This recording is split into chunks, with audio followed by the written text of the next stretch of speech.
Welcome to CNBC-TV18. The Congress party has been facing several leadership challenges over the past few months. After several controversies and high drama, 3 candidates have filed their nomination for the election of party president, set to be held on the 17th of October. So who are the candidates? Mallikarjun Kharge, let's begin with him. He's the front runner in this race and has the backing of the Gandhi family. 80 years old, he came into the race after Rajasthan Chief Minister Ashok Gehlot's rebellion. Digvijay Singh also backed out of the race in Kharge's favour. Leader of opposition in the Rajya Sabha, a 3-time MP, 9-time MLA. He's someone who has the largest backing in this election. His support group also includes dissidents or G23 leaders like Manish Tiwari, Prithviraj Chavan, and also Bhupender Singh Hooda. Ashok Gehlot is also supporting him, Salman Khurshid, Dipender Hooda, Rajiv Shukla as well. So big support group there for Mallikarjun Kharge. Let's speak about Shashi Tharoor, chairman of the Parliamentary Standing Committee on IT, 3-term Congress MP from Thiruvananthapuram. He's also been the Minister of State for Human Resources and External Affairs, former Under-Secretary at the UN. Tharoor says he is not a G23 candidate. He had also met Sonia Gandhi before contesting, a move seen as an effort to take the Gandhis' approval.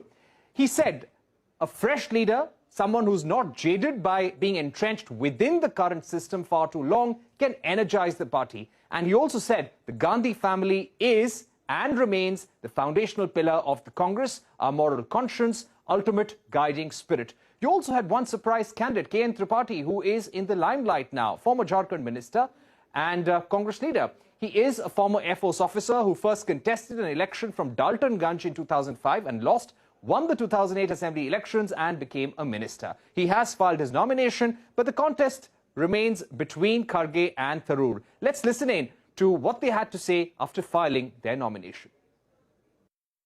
I represent a vision to take the party forward in a different way. The party has had some great successes in its storied history, but for some years now we have been suffering setbacks. And the question is, how do we stop those setbacks, change the narrative and move forward? So I want to say to all of you, I am here to be the voice of all these party workers. And I hope that my campaign will appeal to them and will represent a way forward for the party. मैं जो लड़ाई हमेशा लड़ते हुए आया हूं और लड़ना चाहता हूं कि कांग्रेस पार्टी के जो उसूल हैं, जो आइडियोलॉजी है, उस आइडियोलॉजी के साथ मैं बचपन से जुड़ा हूं। मैं यही अपील करूंगा सारे हमारे डेलीगेट्स जो वोटर्स हैं वो मेरे पक्ष में ज़्यादा से ज़्यादा बहुमत बनाकर मुझे जिताएंगे, ये आशा करता हूं। I'm now joined by Sandeep Shastri, Vice Chancellor at Jagran Lake City University. Mr. Shastri, thank you very much for joining us. Give us a sense of what's happening in the Congress right now. Has the candidature of Mallikarjun Kharge united the party in one sense when we have the likes of Prithviraj Chavan, Manish Tiwari, A.K. Antony and other members of the G23 also backing him? Do you think all the controversies have been put to rest with Mallikarjun Kharge? Parikshit, Kharge represents a unifying factor. Remember, in the direct elections, he has only lost once in his life. He has won, I think, more than 11 elections in his life. And somebody who is seen to be very loyal to the party and also very close to the Gandhi family. And somebody who throughout his career has been seen as uniting different factions within the party. Let us also remember that he is a very tall Dalit leader. And I think all these factors have gone into the high command of the Congress deciding that somebody like Kharge would be a candidate. It's very interesting to see the points which Shashi Tharoor made, where he says he's fresh and not jaded. I don't know if that's a reflection of what he thinks those who are arraigned against him are, but I think it will be, I don't know if it's too much of a contest at all. And I will not be surprised if before the last date of withdrawal of nominations, you finally land up with a unanimous choice. I still do not rule out that factor, because at the end of the day, a election, a squabble, a contest has its implications for the unity of the party. So I will not be surprised if there is ultimately a unanimous choice which finally emerges, which will be, if that happens, it will definitely be Mallikarjun Kharge. Right. And just a word about Shashi Tharoor as well. He had that meeting with Sonia Gandhi before he announced his candidature for the Congress president's election. That was seen to be as an effort to seek approval from the party president, though he denied it, said that I only wanted to understand her mind. What do you think this election will mean for Shashi Tharoor? Parikshit, let's remember that Shashi Tharoor is a seasoned diplomat, having worked at the United Nations for many years. So as a seasoned diplomat, he, I think, strategically decided to meet the Congress president and make it known to her that he's wanting to offer his name in the race. In a sense, I think Kharge and Tharoor represent two different strands of Congress politics. Kharge has been close to the ground. He has been in state politics and in national politics for now over 6 decades. He has worked with various leaders over time. I would see him as a grassroots leader who understands the issues on the ground. Tharoor, on the other hand, represents a more elitist Congress, the more intellectual phase, though of course he has won elections from Thiruvananthapuram, but he is largely seen as somebody who is a intellectual / elite / English speaking leader. So in that sense, it's a contest between two narratives, and I don't think it requires any huge analytical effort to decide who has the better chance in such a debate. But Mr. Shastri, would you agree that both these candidates, in a way, have the approval of the Gandhi family to contest? Yes, Mr. Kharge has probably much greater support within the Congress, within the vote bank in the Congress right now, but both the candidates had the approval of the Gandhis to contest? I would not endorse that point, but both had the open approval of the Congress High Command. They may have sought the blessings of the High Command. Kharge seems to be much more in that case a choice of the High Command. I mean, Tharoor could very well have been given his blessings by Sonia Gandhi to go ahead and contest. But I think directly you may not have a direct support being offered by the High Command to either candidate. But I think in very subtle ways and very indirect ways, it may appear that Kharge is the one being backed by the High Command. But this will not come out directly or openly. What does this mean? Okay, yes, because Sonia Gandhi has said that she will be neutral in this election. And let's also point out, this is for the first time in 20 years that a non-Gandhi is contesting this election. And there are Gandhis who are, and the Gandhi family is not a part of this election process. But coming back to Ashok Gehlot, Mr. Shastri, what does this mean for his political career in the Congress? Do you think he has severely fallen out with the party leadership? Now, I think the rebellion that happened in the Rajasthan Congress Legislature Party is something which would have seriously dented Ashok Gehlot's image, and therefore he had to take a public stance to apologize for what happened. Now, I think Gehlot was always a reluctant candidate for the Congress presidency, and in a sense he was being very gently pushed to that position. He always made it clear that he would be happier actually being in Rajasthan. And once he reconciled himself to being the Congress candidate, he was very keen to see that somebody he wants is in Rajasthan. So I think that rebellion, either inspired by him or where he turned the other way when the rebellion happened, has definitely dented his relationship with the High Command. I don't think the leadership of the Congress at this stage would want to disturb him as the Chief Minister of the state.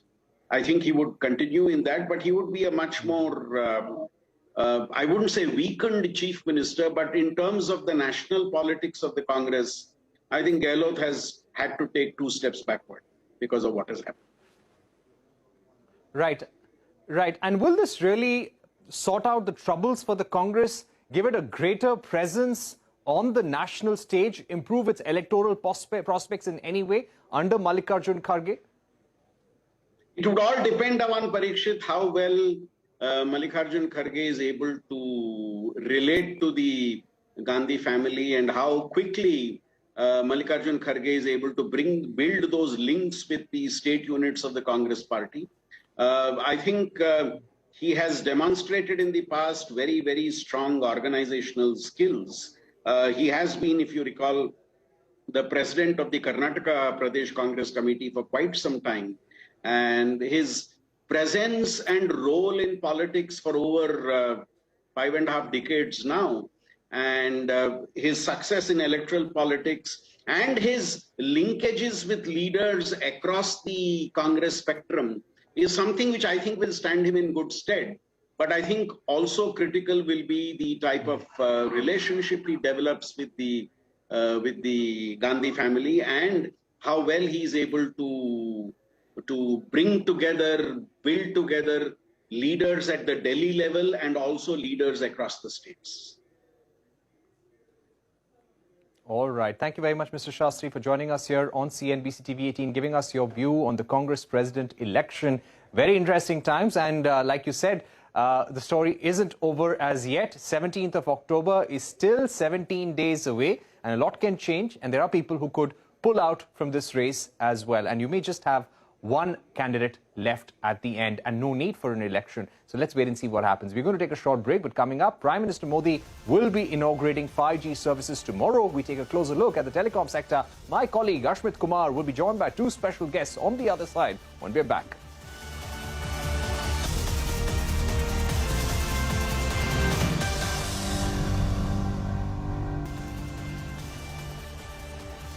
Welcome back. Now, it would be a landmark day for India's telecom sector. Prime Minister Narendra Modi would be launching 5G services at the India Mobile Congress tomorrow. Now, Reliance Industries Chairman Mukesh Ambani, Bharti Group Chairman Sunil Bharti Mittal and Aditya Birla Group Chairman Kumar Mangalam Birla will be present at the event. Now, Mukesh Ambani will be speaking at the Reliance AGM earlier last month, promised a pan-India 5G coverage by December of 2023. Airtel, meanwhile, is looking at a March 2024 deadline for a comprehensive 5G coverage.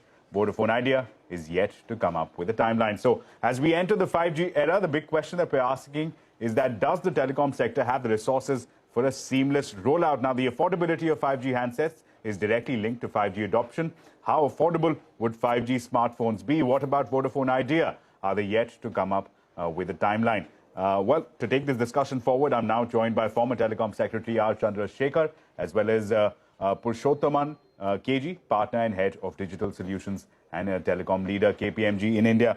Mr. Chandrasekhar, let me come to you now. The first question is, we're looking for a big 5G launch tomorrow. All the industry heads will be there. The Prime Minister of the country will be there. The Telecom Minister, of course, will also be present. The question that I'm asking essentially is that from an industry perspective, is India 5G ready? Well, tomorrow is obviously a significant day in India's telecom history and evolution. And with the 5G spectrum auctions having just been concluded, all the basics are in place. Obviously, for the telcos, it will take a little while for them to, execute their rollout plans. It will take them some while to spread the infrastructure. The overall timelines, I think, have been indicated, as you just mentioned, both by Jio and by Bharti, and probably Vodafone will do so sooner or later. So,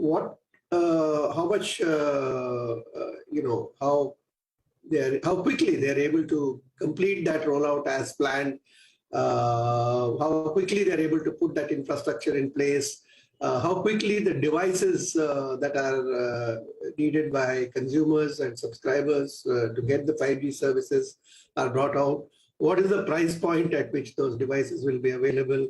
What's the pricing model, etc. All of these are going to be questions which will determine the uptake. So I presume when you say, how ready are we, it is a question of how quick the uptake can be. The other question is that 5G, I think, is particularly in the case of 5G, the use cases are important. What are the applications that you can actually have with 5G? Because if you tell me that I'm just going to use it to make a phone call, then whether it is 5G or 4G, it may not make that big a difference. But when you come to things like, education or immersive entertainment or advanced healthcare or certain kinds of, advanced agricultural services. So there are all these kinds of things which can be done with 5G, which are not possible with 4G or 3G. So how long it takes for those applications to develop, how much uptake there will be.